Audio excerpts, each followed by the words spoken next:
na hinaharas ay palaging nagkakaroon ng major issue patungkol sa pag-uusap, patungkol sa moral, at patungkol sa etiketa o ethics ng dating mga mamamayan.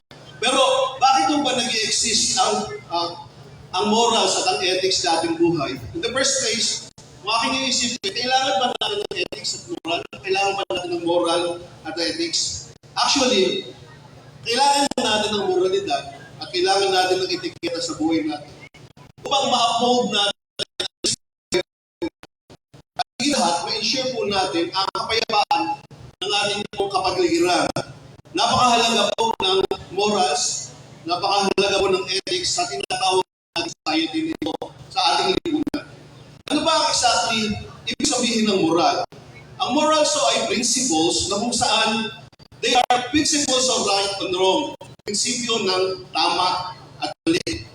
Kung ano yung tama, kinakailangan natin gawin. At kung ano yung mali, kinakailangan natin iwasan o iwasan sa ating buhay. Kailangan na doon ng existence ng moral at doon ng existence ng ethics sa buhay natin. Ang ethics is the right way of doing things.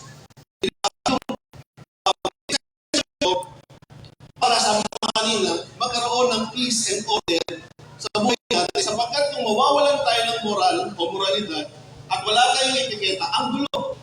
Wala ho tayong order sa ating buhay. Let us imagine for a moment na talagang wala pong moralidad.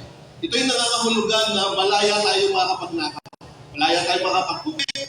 Malaya tayong gagawa ng kasamaan sa buhay natin. Pwede tayong mamatay. Pwede tayong gawin ang hindi tama dito sa ating lipunan na ito. In which, sa pagkakataon ito, dito nag-i-interact po ang morals at ang ethics. Nasabi ko na kung wala ethics o walang moral, wala kapayapaan mo mutawi dito sa mundo ibaw na ito. Puro distractions po ang nangyayari. Kaya nga ho, sa current period ng buhay po natin, kinakailangan maintindihan natin ang kahalagahan ng moralidad at kahalagahan ng etiketa sa buhay natin. Ang morals po at ethics ay interrelated. At ito po ay kailangan po ng bawat isa po sa atin sapagkat kung wala tayong moralidad at wala tayong etiketa, gugulo ang ating paligid. Mandakin niyo, ang dami-dami ng magtatapon sa talig. Kung may moralidad, isipin mo na lamang yung network ending, ilagay mo lang sa bulsa mo. Yung kalimitan ang ginagawa ng mga tao, pagkain niya, kung ano mo kinakain niya, ihagis sa kasada, kung saan tinatamaan mo yung mga nakaputo, basta ihahagis na lang yung mga nagtinainan. At ang iba pa ay, excuse me po, dura ng dura ay saan. At hindi magandang tingnan. Ang iba pa nga ay, excuse me po, na pagdalimod nila, na lang sa iisa pa yan. Minsan nasabi natin, nakaging nga doon sa bawal pagiging dito. Ang gagawin ng mga tao, kung sino man, wala ko tayong pinatutubukan, pero ito ho yung sinabi na uusapan natin sapagkat ito'y totoo mahalaga. Ang gagawin niya, iihiyan niya yung din. Hindi naman po tayo hayop, ang gumagawa ng tayo, pasensya lang po, aso lang ang gumagawa ng. Kaya kung meron tayo moral at meron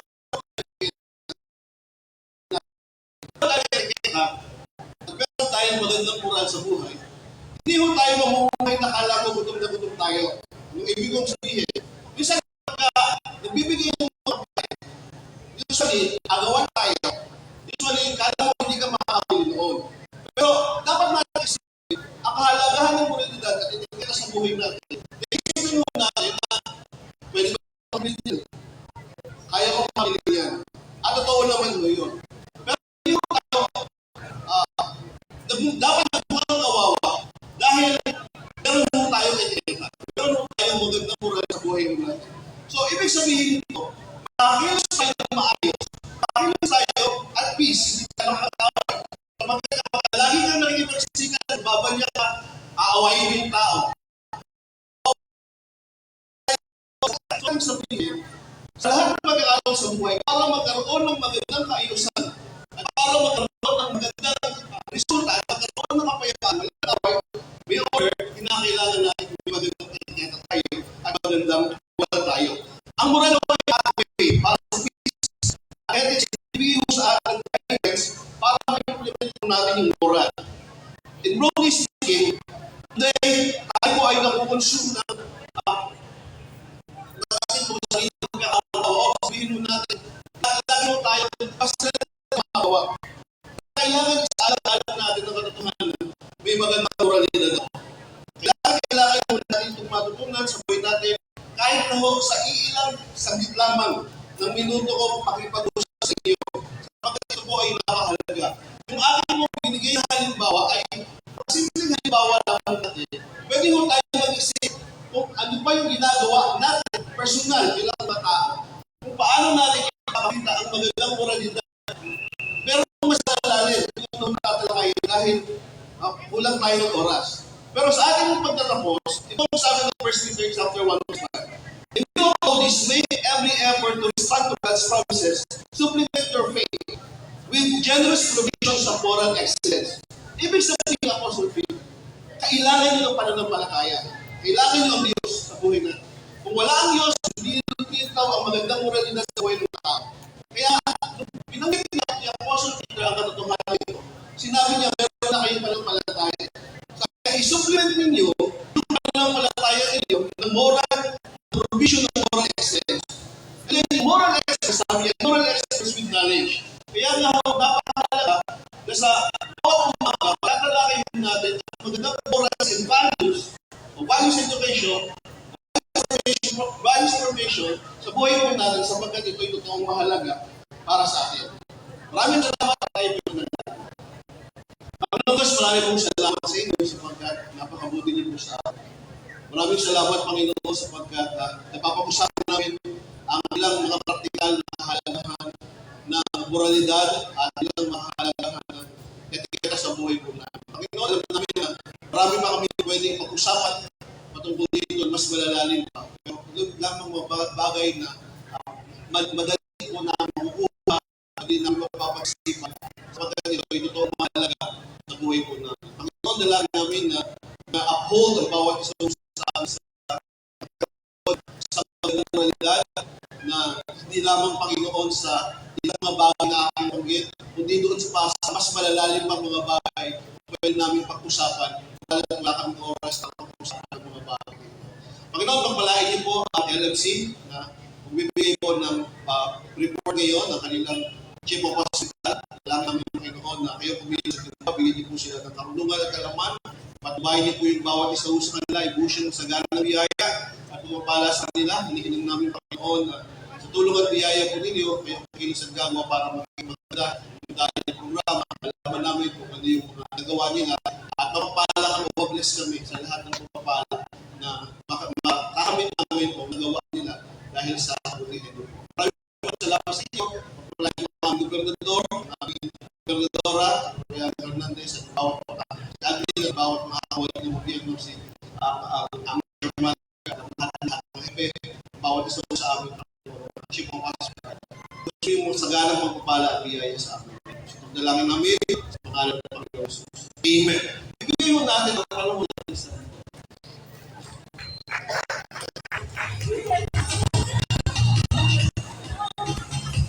Okay, maraming salamat, Pastor Ronald. Napakaganda ng pinag-usapan na po, yung moral ethic. Lalo sa mga empleyado, kaya dapat laging nakikita ito at naipakikita natin. Lalo na doon sa mga kaibigan natin, yung day-to-day ng mga transaction natin, dapat nakikita ito sa atin. Well, maraming salamat, Pastor Amaro. Ngayon ay dadaan na tayo sa pinaka-highlight ng programa ngayong umaga, ang lingguhang pagtatas ng ating matawag. Ito ay pangunahan ng Laguna Medical Center. Away naman kayo mga LMC. Alam natin mga LMC. Simula na LMC. Pero huwag kayo mag-alala. Bukas naman sila. Nagagala rin ng karami yung pwesa ng ating hospital. Ngayon naman, para po sa pagpapatayo ng programa, tawagin si Miss Adrian Soministrado. Miss kasi nakalagay dito.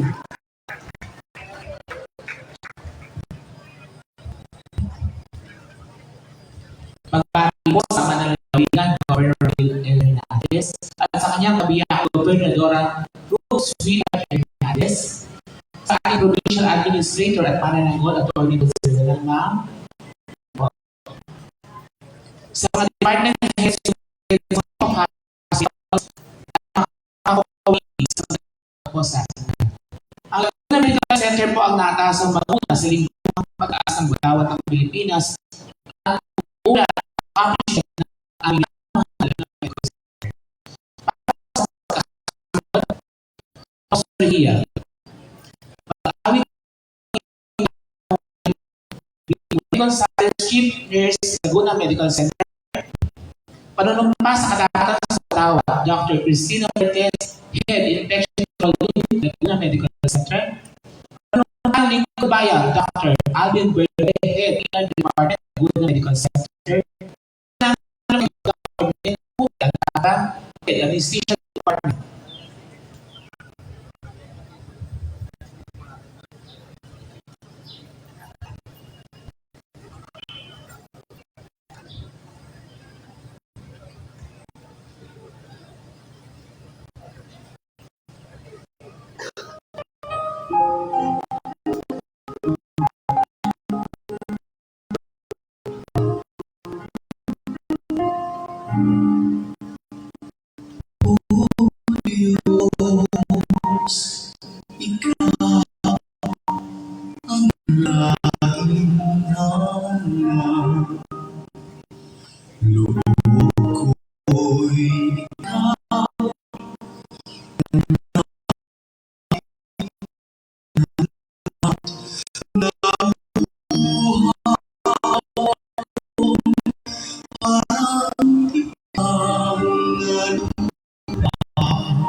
Ang iyong pagkarangal, dadalangin ako makalas sa aking kamay, magaganap gabi ng pag-uwi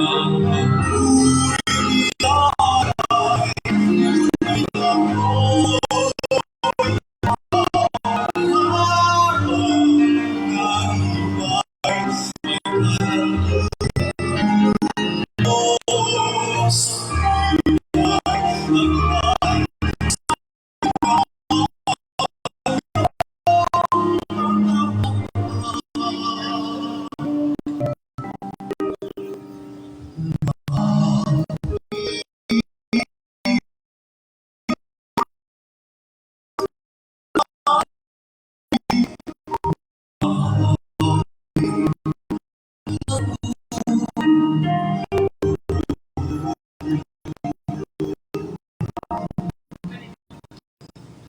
ngunit ako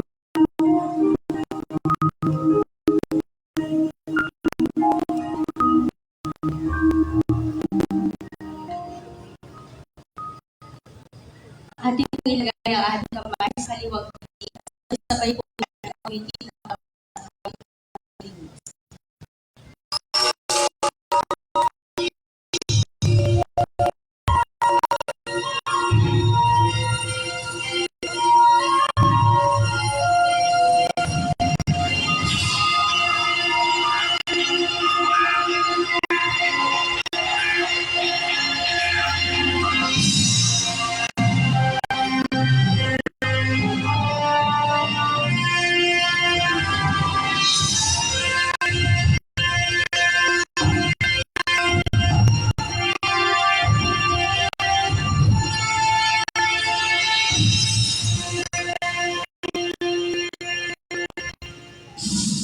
mga kababayan ang pambansang awit ng Pilipinas.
Inaanyayahan ko ang lahat na itaas ang ating kamay at sabay-sabay po natin bigkasin ang panunumpa sa katapatan ng Batawan ng Pilipinas.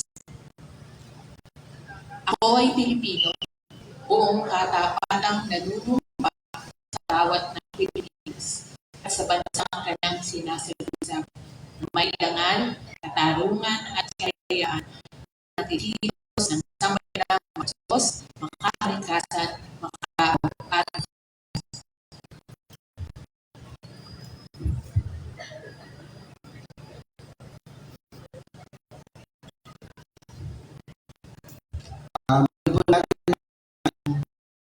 at sabay-sabay na kasi ang panumpa ng bayan.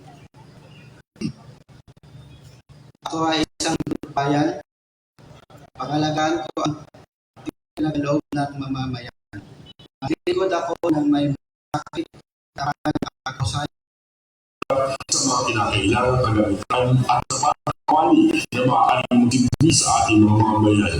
Noong katalayan ng 26 ng Pebrero, ang nakikiisa ng Marso, buong pagpakilang pinagdiwa ang pagdating ng Laguna Medical Center sa kanyang centenaryo. May temang isang siglo sa servisyo, pinagdulot ng sakripisyo. Nagpati ang mga kawali at hindi kawaling pagamitan upang alalahanin ang sakripisyo at hindi matatawaran ang kamingkod. Sa pagmalasakit ng mga nanilo at naging kawali ng pasilidad, ay nakita natin ang sa simpleng hospital nito ay pumalibog na sa larangan ng pag-iingat ng kalusugan ng ating mga kabayan. Ang Laguna Medical Center ay may pananaw ng mga pagdating komprehensibo at mataas na kalidad ng pag-aalaga sa mga kalalawigan natin may sakit at lumang na kailangan ng tunay na pagkaubang upang gumaling sa kanilang iniindahan. Kasama rin ang ng Laguna Medical Center ang iba pang mapabayang galing sa karatig na nawigan na ang tanging misyon ay lalong pinitingin ang serbisyong medikal sa pamamagitan ng tuloy-tuloy na serbisyo na naibibigay ng makabagong medisina sa pakikipagtulungan ng iba't-ibang ehensya ng ating pamahalaan nasyonal. Nagsimula sa 10 bed capacity, ngayon ang ating level 2 hospital ay mayroon ng 150 bed capacity na pinagtibay ang kawalan ng kalusugan.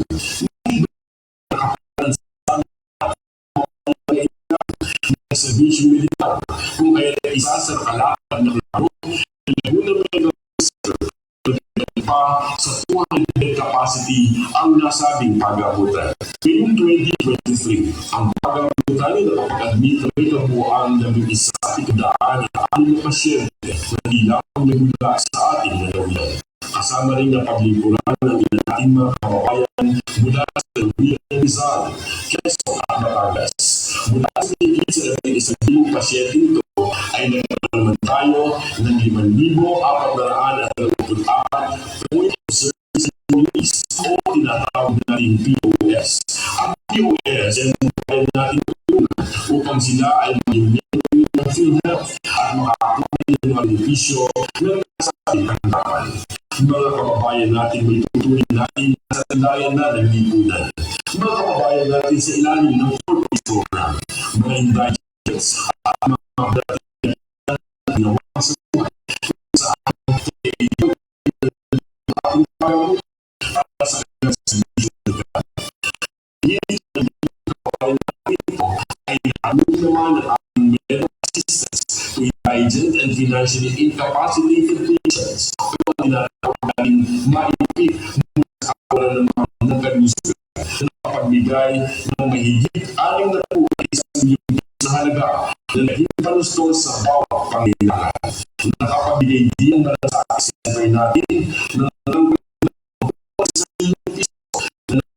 tulong sa ating mga kababayan na sa pamagitan ng mga benepisyo nito ay halos wala nang bayaran ang ating mga pasyente at napabilang sa low balance bill program ng pamahalaan.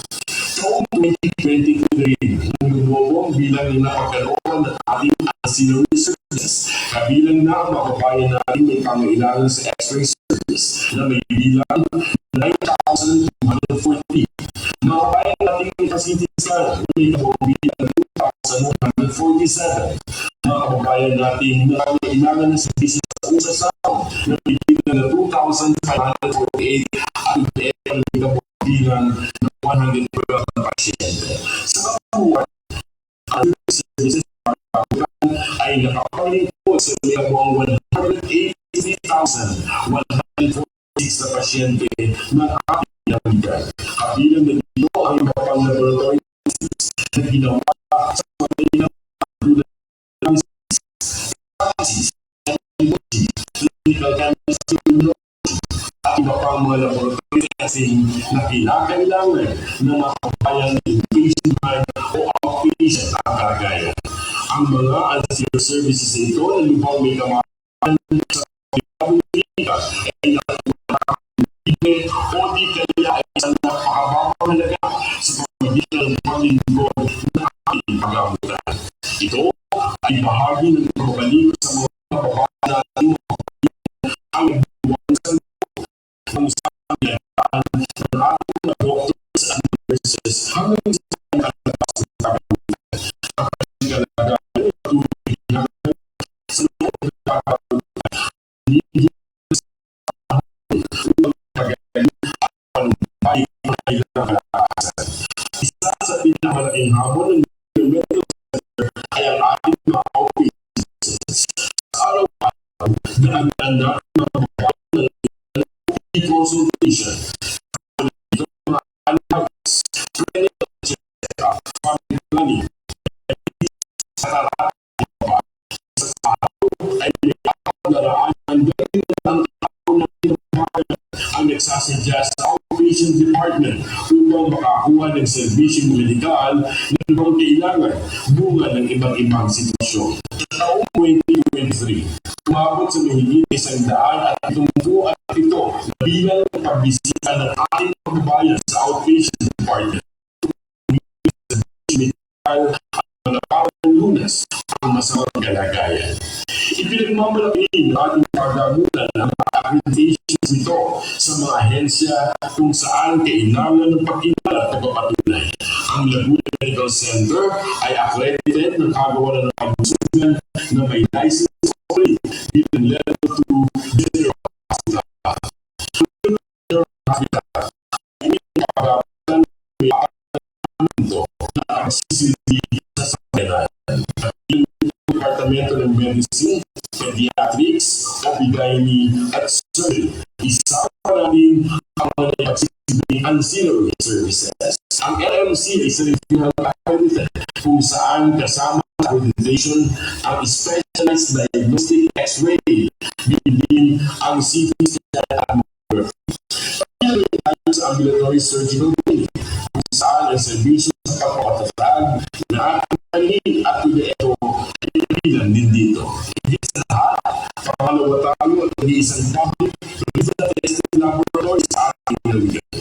Ang result testing laboratory ay sasagawa ng confirmatory testing sa HIV.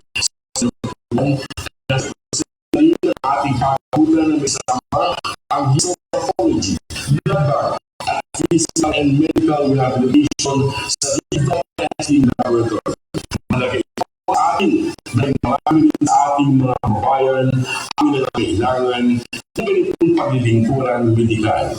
Ipinagmamalaking ibahagi ng LMC na sa Siyang District Hospital, ang Laguna Medical Center, ang nangungunang ospital na nag-ambag sa kaban ng yaman ng ating lalawigan.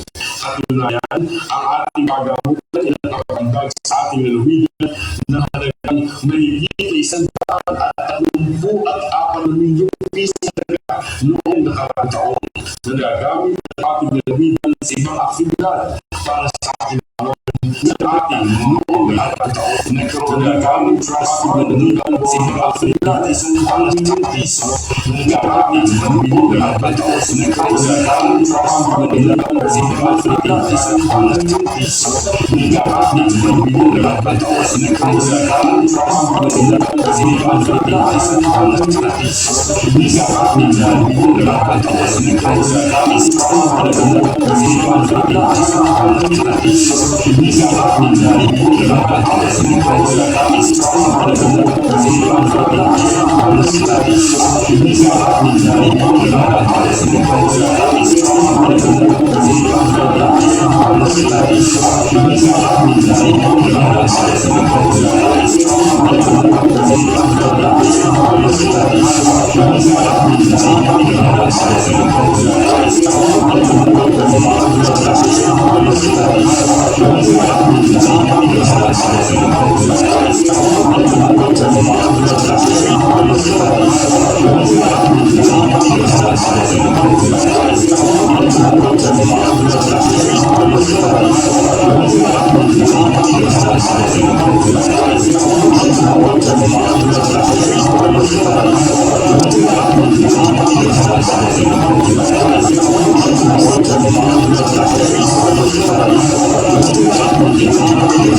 nilang paggaling.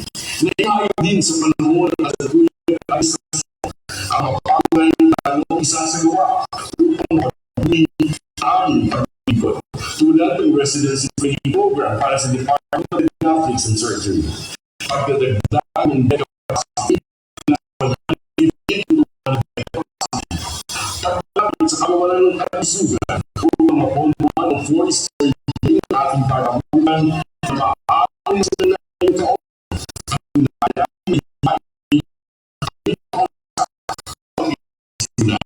Pagdadaan ng 4 milyong piso para lalong maganda ang imaging department ng kailangan ng ating mga kabayan. Ang pagdadaan ng sapat na pondo upang lalong panasin ang OR at sa residency training program at upang maraming pang mga kabayan ang ating mga kaibigan. Mga planong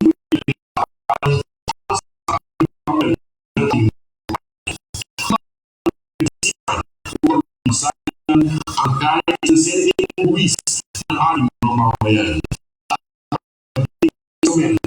Para matugtungan ng buhay na nangangailangan nating mga kabayan. Para palawakin ang outpatient department sa dami ng mga outpatient visits sa araw-araw ng ating paglingkod at sa daming servisyo na kailangan ng ganitong paglingkod. Pinasasalamatan din ang lubos ng ating mga kabayan ang lugar na ipinamahagi ni Governor Ramil Hernandez kung saan kalagdagang benepisyo ay tutulang ito sa ating kabayan na nangangailangan.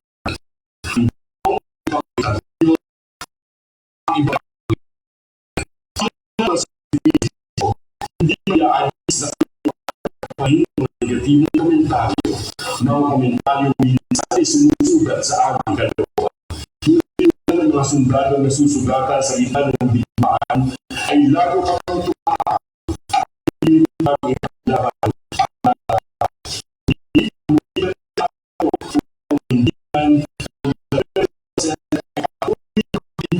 sa abot ng aming kakayanan.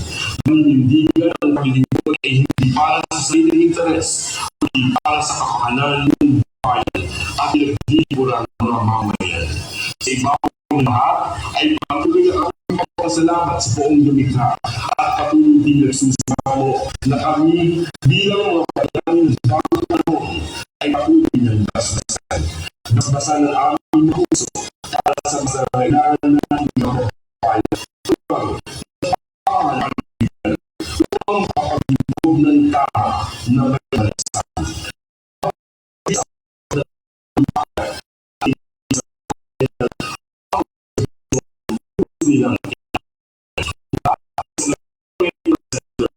Maraming salamat po at nawa ay sumaatin lagi ang patnubay ng Panginoon.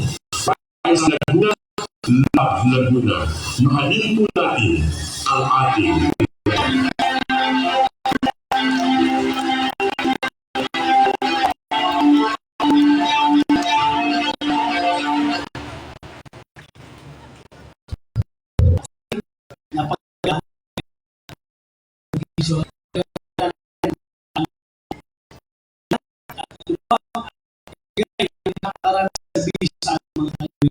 Pwede ba palakpakan ang mga medical center? Ang manawigan at servisyo ng Ramil Hernandez.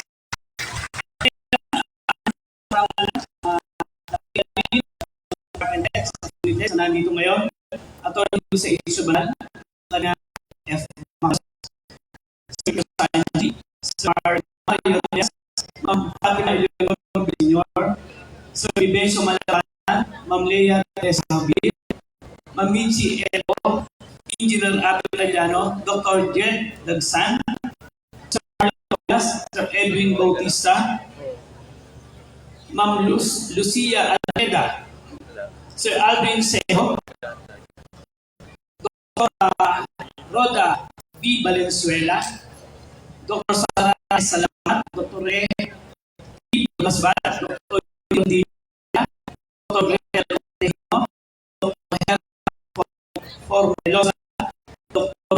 Wilson Balendo, Dr. Margie S. Dr. Marisa. Okay, bago ko po tawagin ang katawa sa ating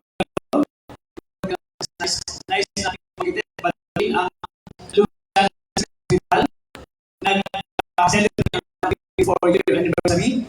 Tayo po ang pinadala ng gobernador ng San Luis. Paano natin ang mga taga-Lucian?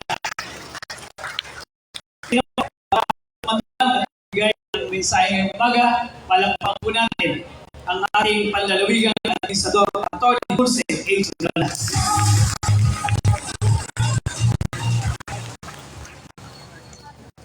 Magandang umaga sa inyong lahat. Sa pangalan of course sa ating Governor Ramiro Laurel Hernandez, nais po natin kilalanin ating mga department heads, assistant department heads, unit heads, and of course my fellow employees. Para ang tahimik natin ngayong araw na to, masinsinan ang pakikinig natin sa Laguna Medical Center, ang ating host ngayong Monday flag raising ceremony, Dr. Lia. I'm very touched doon sa accomplishment ng Laguna Medical Center. Parang nila ka din, kanina, ako sa pag-iyak ko to. Pero hindi ko lang acknowledge, of course, sa LLC. Kay Molet, ang LLC department, kay Adrian, kay Dr. Marquez, kay Dr. Villalon, ng OB-GYN, kay Dr. Minette Alcantara, Dr. Galvez, nandiyan pa rin.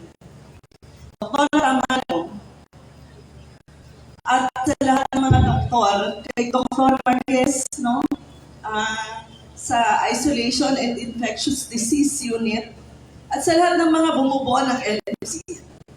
Alam niyo, there are so many challenges that we are facing today, lalo na sa healthcare. Dr. Ortiz, nandyan ka rin, no? I saw you. Ang dami po natin hinaharap na challenges sa delivery ng healthcare. And natutuwa ako dahil pag nakita natin yung accomplishment ng Laguna Medical Center, natatabunan yung mga negative comments that we are receiving from other people. And I am really happy na napakita mo, Dr. Julia, yung lahat ng accomplishments and contributions that you have made for the people of the government. Kaya congratulations, palakpakan natin ang Laguna Medical Center. Thank you, Dr. Rene, sa patuloy na pag-guide sa Laguna Medical Center and to all our doctors. I know hindi mahirap ang trabaho, hindi mahirap, hindi pala madali, rather. Ang ginagawa natin, especially during 2016, we have achieved another milestone. We have done the groundbreaking ceremony for our Laguna Regional Hospital.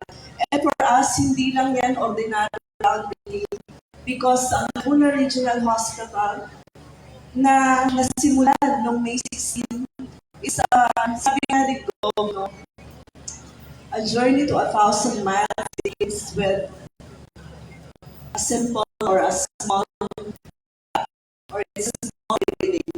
Pero alam niyo yung Laguna Regional Hospital, it's a beacon of hope and progress for our community kasi kapag malusog ang ating pamayanan, I think would be of more development for our province.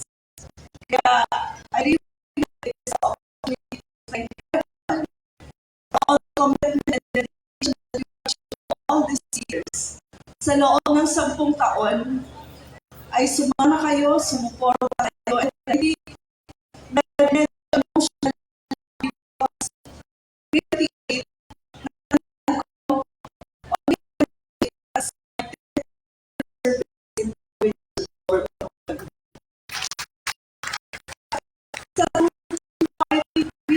so many things. And I think there's so many things that we're going to do. There are so many pero I know that we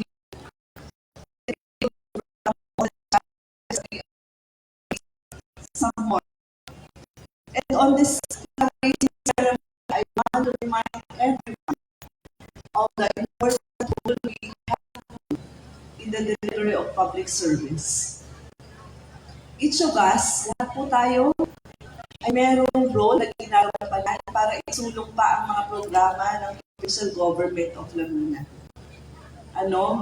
And as we begin this week, let us always approach the week with renewed dedication, and let us always strive na ang lahat ng